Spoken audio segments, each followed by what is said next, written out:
అందరికీ నమస్తే. రాజకీయం, సినిమా, గమ్మతి ఇచ్చంత్రాలు వైరల్ అవుతున్న వీడియోలు ఇట్లా తీరు వార్తలతో మన మైక్ టీ ముచ్చలు అయితే తయారుగున్నాయి. చలో సుషదం పాండ్రే. అంతకంటే మొదలు హెడ్లైన్స్. జగన్ ఆస్తులు జప్తు చేసిన ఈడీ, ప్రతి అవినీతి మీద చెయ్యాలి ఇట్లనే దాడి. లోకల్ ట్రైన్లో జరిగింది రేపు కాదట, రీల్స్ చేసి కింద పడి కథాలిందట. పూర్తదేనట social media following, Pooja Hegde చెప్పింది క్రేజీ థింగ్. రోడ్డు మీద వేసిండు రీల్సు, పోలీసులు తీసిండ్రు పుల్సు. మోడీ సర్కార్లున్న ఈడీ ఈ నడుమ ఎందుకో గేరు మార్చినట్టే కొడుతున్నది. దగ్గరలో ఎన్నికలు లేవు, ఏం లేవు. అయినా సిద్ధరామయ్య మీద మూడా కేసు, సోనియా రాహుల్ గాంధీ మీద హరాల్డ్ కేసు, రాబర్ట్ వాద్రా మీద ఇంకో కేసు, ఇట్లా ఈడీ ఉచ్చులా సిక్కినోళ్లకు సుక్కలు చూపిస్తున్నది. ఇప్పుడు తాజాగా ఈడీ తెలుగు రాష్ట్రం మాజీ ముఖ్యమంత్రి వైఎస్ జగన్మోహన్ రెడ్డి మీద పడ్డది. ఆ ముచ్చటేందుకు చూద్దాం పాండ్రి. మోడీ సర్కార్ జగన్మోహన్ రెడ్డి సోపతిడిచి చంద్రబాబు నాయుడుతో కలిసినందుకో లేకుంటే ఇంకేదన్నా కారణం ఉన్నదో మనకు తెలియదు కానీ ఏపీ మాజీ సీఎం జగన్ మీద పడ్డది ఈడీ. ఎప్పుడో 14 ఏళ్ల కింద మొదలైన మనీ లాండరింగ్ కేసు ఇప్పుడు ముందటేసుకున్నది. 798 కోట్లు అంటే ఏం కొంచెం తక్కువ 800 కోట్ల జగన్ ఆస్తులను జప్తు చేసింది. 2009 నుంచి అవినీతి జరిగిందా లేదా అనే దాని మీద విచారణలు జరిగినాయి. జగన్మోహన్ రెడ్డి కొన్ని రోజులు జైలుకు కూడా పోయి వచ్చిండు. తర్వాత ఎన్నికలలో గెలిచి ముఖ్యమంత్రి కుర్చీలో కూర్చొని 5 ఏళ్ళు ఏపీని ఏలుండు కూడా. అప్పుడు సప్పుడు చేయనీడి ఇప్పుడు దాల్మియా సిమెంట్ కంపెనీ 800 విలువైన భూములను, షేర్లను సీజ్ చేసింది. కడప జిల్లాలున్న సున్నపురాయి భూముల లీజును దొంగసాటికి ఇచ్చిందని సిబిఐ ఛార్జ్షీట్లో రాసింది. అప్పటి ఈ కేసుల ఆ అక్రమాల మీద ఈడీ చర్యలు తీసుకున్నది అంటున్నారు. సరే, తప్పు జరిగితే ఎవరినైనా వదిలిపెట్టొద్దు, కానీ ఇన్ని రోజులు ఎందుకు ఆలస్యం చేసినట్టు?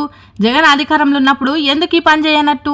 14 ఏళ్ళు ఎంకులాడిన దొరకని తప్పు ఇప్పుడే దొరికిందా?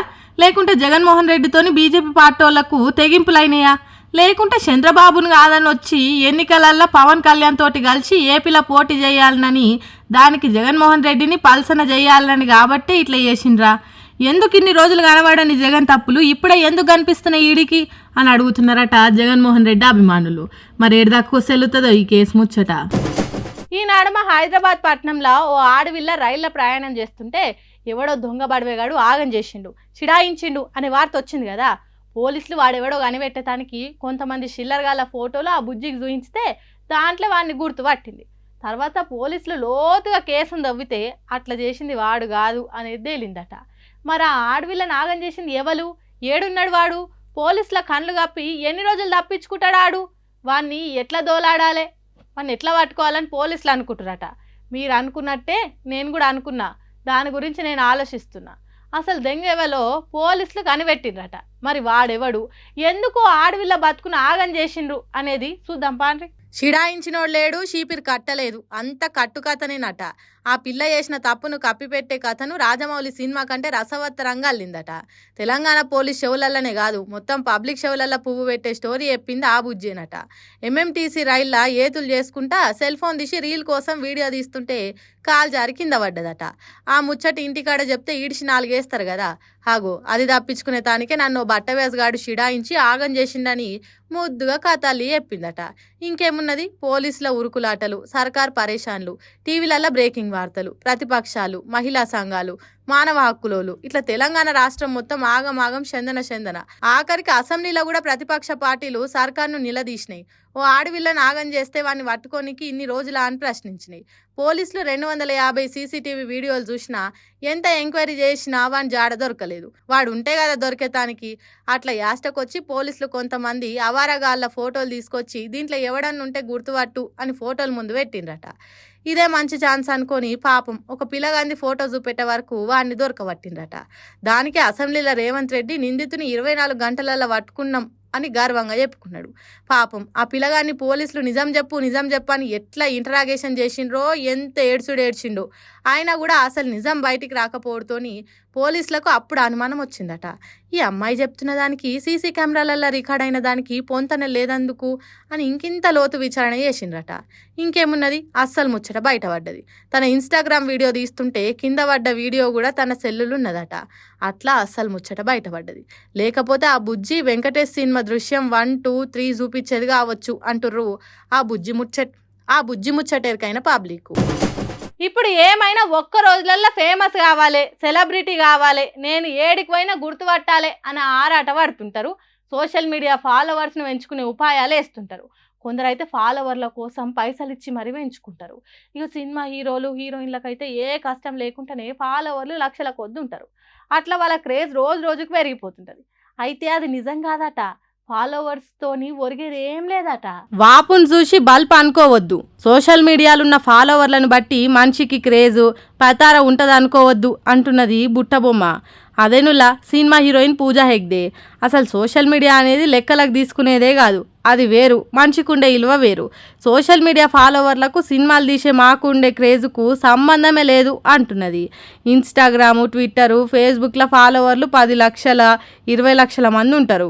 వాళ్ళంతా వచ్చి సినిమా విడుదల కాగానే చూడరు కదా. ఫాలోవర్స్తోనే విలువ అంటే వాళ్ళంతా ఎగబడి సినిమాలు చూడాలి కదా. అట్లనే పెద్ద పెద్ద స్టార్లకు 5,000 10,000 మంది ఫాలోవర్లే ఉంటారు. అంత తక్కువ మంది ఫాలోవర్లు ఉన్నంత మాత్రాన వాళ్ళకు క్రేజ్ లేదు, విలువ లేదు, వాళ్ళు తీసిన సినిమాలు ఆడాయి అనేది ఏమన్నా ఉన్నదా? సోషల్ మీడియాతో సంబంధం లేకుండా పొట్టు టికెట్లు తెగుతాయి, కోట్ల రూపాయలు వసూలవుతాయి. కొందరు సూపర్ స్టార్లకైతే సోషల్ మీడియా అకౌంట్లే ఉండయి. మరి అది ఎట్లా? కాబట్టి సోషల్ మీడియా అనేది పెద్ద సొల్లు. కొందరు నిజమైన అభిమానులు ఉంటారు కావచ్చు, కానీ వాళ్ళను సినిమా టాకీస్కు తీసుకురావాలంటే మనం మంచిగా యాక్టింగ్ చేయాలి, మనం మంచిగా కష్టపడాలి, మంచి స్టోరీలు సెలెక్ట్ చేసుకొని దానికి న్యాయం చేసేదానికి ఎంత కష్టమైనా ఓర్చుకొని చేయాలి. అప్పుడు మాత్రమే మంచి పేరు వస్తుంది, తర్వాత మనల్ని బతికిస్తుంది అన్నట్టు చెప్పిందట. అంటే మనకు క్రేజ్ తెప్పించేది, మన పతారం పెంచేది, మనిషి విలువను ఇంకింత ఎక్కువ చేసేది ఆ మనిషి చేసే మేలైన పని తప్ప సోషల్ మీడియాను ఇంకోటో మరోటో కాదు. కాబట్టి సోషల్ మీడియా ఫాలోవర్లు అనేది చిన్న ముచ్చట అన్నదట. చాలా రోజుల కిందనే పూజా హెగ్డే అన్న ఈ మాటలు ఇప్పుడు సోషల్ మీడియాలో వైరల్ అవుతున్నాయి. పూజా హెగ్డే మాట్లాడిన వీడియోను షేరింగులు చేస్తున్నారట. అబ్బా శిషి ఇలా రీల్స్ పిచ్చి పాడగాను ఎంత దాకా తెగిస్తారా వారి. నిన్న ఒక ఆమె నీళ్ళల్లో దిగి రీల్స్ చేస్తా అని నీళ్ళలోనే కొట్టుకపోయి. ఇప్పుడు ఈ మోతవారి కొత్తగా రీల్స్ చేస్తే జల్దీ ఫేమస్ అవుతామని ఆఖరికి ఎంత కథ అయిందో చూడుర్రి. ఆహా, నడి రోడ్డు మీద కుర్చేసుకొని మూతికి గిలాస పెట్టి షాయి తాగుకుంటా ఏమన్నా కూర్చున్నావా అని నీ ధైర్యానికి మొక్కాలిపో. ఏడికెళ్ళొస్తాయి మిగ్గిసొంటి కొత్త ఆలోచనలు? ఎవరన్నా నేర్పుతారా లేకుంటే పుట్టుకతో వచ్చినాయా ఇవి? మీ రీల్స్ పిచ్చి పాడుగాను. పుసుక్కున ఏదైనా బండొచ్చి గుద్దితే నామరూపాలు లేకుండా పోతారు మీ తెలివి గంగల గల్ప. బెంగుళూరు మాగడిలా ఈ మోతవారి మొగాయిన అందరి లెక్క చేస్తే ఏం బాగుంటుంది, మనం జర కొత్తగా ఉండాలి కదా అని ఇట్లా ఏడ జాగలేనట్టు రోడ్డు మధ్యలో కుర్చేసుకొని మరి షాయి తాగుకుంటా రీల్స్ చేసిండు. ఇక ఇంత ఘనకార్యం చేసినాక ఆ రీల్ వైరల్ కాకుంటుంటుందా? అనుకున్నట్టే వైరల్ అయింది. అందరు చూసినట్టే పోలీసులు కూడా చూసిరు దాన్ని. ఇంకేముంది, నీ కొత్తదానానికి నీ తెలివికి సన్మానం చేయకుంటే ఎట్లా తమ్ముడు అని వచ్చి జీప్లు వేసుకొని పోయిరట. కేసు రాసి మంచిగా మైల పోలు తీసిర్రట. ఇంకో పారి ఇట్లా ఎరైటీ రీల్స్ చేస్తారా ఎవరన్నా చెప్పుర్రి, ముందే పోలీసు వాళ్ళకి చెప్పి పెడతాం, వాళ్ళకి జర దొరకబట్టే పనన్నాళ్ళకి అవుతుంది. లేకపోతే మీ ఆనందానికి సంబరానికి రీల్స్ చేసుకోర్రి, ఎవ్వలొద్దన్నారు. అంతేగాని కొత్తగా ట్రై చేద్దామని పోయి కోరి పానాల మీదకి తెచ్చుకోకురి అని చొట్లు పెడుతుర్రట పెద్ద మనుషులు. ఇది చూసినాక ఎన్నిసార్లు రాయి కట్టినా కుక్కతో ఒక వంకర అన్నట్టు మేము ఎన్ని వీడియోలు చూపించినా మీరు మాత్రం చెప్పిన మాట వినరు. ఎండల కూల్ డ్రింకులు బంద్ చేసి మంచిగా కొబ్బరి నీళ్ళు పండ్ల జ్యూసులు తాగుర్రా వారి అంటే ఇంటరా? ఓ షవుతోని ఇంకో షవుతోని ఇడ్చేస్తారు. అట్లా ఇనక ఓ అన్న కూల్ డ్రింక్ తాగితే అందులో ఏమొచ్చిందో తెలుసా? అవ్వో నోరుతో నేను చెప్పగాని మీరే చూడుండ్రా అరాచకం. అంటే ఊ అంటే దూప కోపక నీళ్లకు బదులు థమ్సప్లనే నీళ్ళ లెక్క తాగేటోళ్ళంతా ఓ పారి కండ్లు పెద్దగా చేసుకొని చూడురి ఈ సీసాలు ఏముందో. కానొచ్చిందా ఏంటిదో? ఏముంది, ఏదో శతనో శదారమో ఉన్నట్టుంది కదా, కాదానికే గింత బిళ్ళ పియ్యాలనా అంటారా? నేను ఫస్ట్ దాన్ని చెత్తనే అనుకున్నా, కానీ తీరా బగ్గా నజర్ పెట్టి చూస్తే ఆ కూల్ డ్రింకులా బల్లి తోకగా అనొచ్చింది. ఇది తెలియకుండా ఓ అన్న అందరి లెక్కనే సీసా మూతికి పెట్టి సట్ట మింగిండు. సగం కడుపులో పడ్డాక ఏదో తేడా కొడుతుంది అని చూస్తే బల్లి తోక హాయ్ అని దర్శనం ఇచ్చింది. సంగారెడ్డి పెద్దాపూర్ కాడున్న ఓ రెస్టారెంట్లా బిర్యానీకి సోపతి కూల్ డ్రింక్ కొంటే కూల్ డ్రింకుకు సోపతి బల్లితోక ఫ్రీగా వచ్చింది. ఇది తాగినాక ఎటో కింద మీద చేస్తే ఏంబటి అలా దోస్తులంతా ఆయన దావకనకు పట్టుకపోయిరట. చూసిరుగా ఎంత పెద్ద కథ అయిందో. ఇప్పటికే మస్తు మాటలు మొత్తుకున్నాం, జర కూల్ డ్రింకులు బంద్ చేయర్రి, అందులో ఏవేవో కెమికల్ కలుస్తాయి అని. అయినా కానీ ఒక్క పరద అయితే చేస్తామా అన్నట్టు లీటర్లు లేపుతారు. ఇప్పుడు చూసిరా ఏమైందో. జర ప్రకృతి మన పానాలు ఖరాబ్ కాకుండా ఎన్నో న్యాచురల్ ఫుడ్స్ ఇస్తుంది. కొబ్బరి నీళ్ళు, చెరుకు రసం, పండ్ల రసం ఇట్లా షానే ఉన్నాయి. అవిటి వల్ల ఇంకో 4 రోజులు ఎక్కువనే బతుకుతాం కదా. సోచో జరా గివి మానేయుర్రి. వీడు మనిషా గాడిదా పుస్తకాలు పట్టుకుని ఆ చిన్న చేతులతోని గీ పని చేపిస్తాడా? తెలివి ఉందా లేకుంటే ఎవరికన్నా అప్పిచ్చిండా?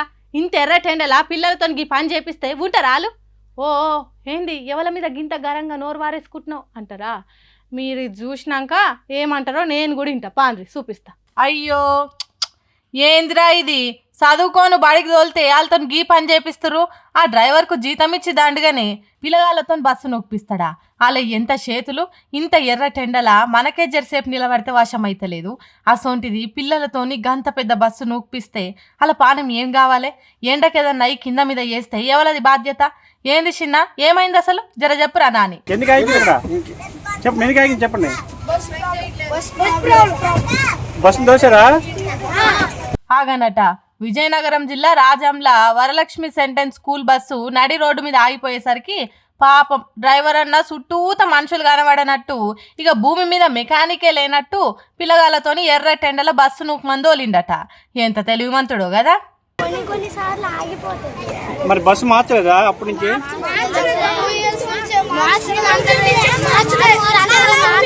చెప్పారా అక్కడ చెప్పారా ఆగిపోతుంది చెప్పారా? ఇన్నరా ఇప్పుడు ఒక పారే కాదట, బస్సు ఊకూకే గిట్లనే ట్రబుల్ ఇస్తుందట. ఇచ్చినప్పుడల్లా పోరలతో ఇదే పని చేపిస్తాడట ఈ డ్రైవరు. పాపం వాళ్ళకేం తెలుసు, చెప్పంగానే మురిపానికి పోయి చెప్పిన పని చేస్తారు. కనీసం చెప్పేటోనికైనా తెలివి ఉండాలి కదా. జీతం ఇచ్చి దండుగా పాటు పైసలు ఇచ్చి పానాలు ఖరాబ్ చేసుకున్నాడు అంటే ఎగ్గిదేగా వచ్చి పోన్రి. మరి చూసినాక పిల్లలు అయ్యవాళ్ళు ఏమంటారో, ఈ స్కూల్ మార్పిస్తారో లేకుంటే ఆ డ్రైవర్ను మార్చేస్తారో కానీ ఓ అయ్యవాళ్ళు జర మీరు కూడా మీ పోరలను ఈ స్కూల్కు దోలినమా అంటే దోలినమా అన్నట్టు కాకుండా సాటుకి ఇట్లా ఏదన్నా పనులు ఏపిస్తుర్రో కూసబెట్టి అడుగుండ్రి, లేకుంటే చాలా మోసం అవుతుంది. చూసిరానులా నేను పట్టుకొచ్చిన ముచ్చట్లు ఎట్లున్నాయి. ఇంకిన్ని ముచ్చట్లతోటి మళ్ళీ కలుద్దాం. అప్పటిదాకా చూస్తూనే ఉండరు మైక్ టీవీ ముచ్చట్లు.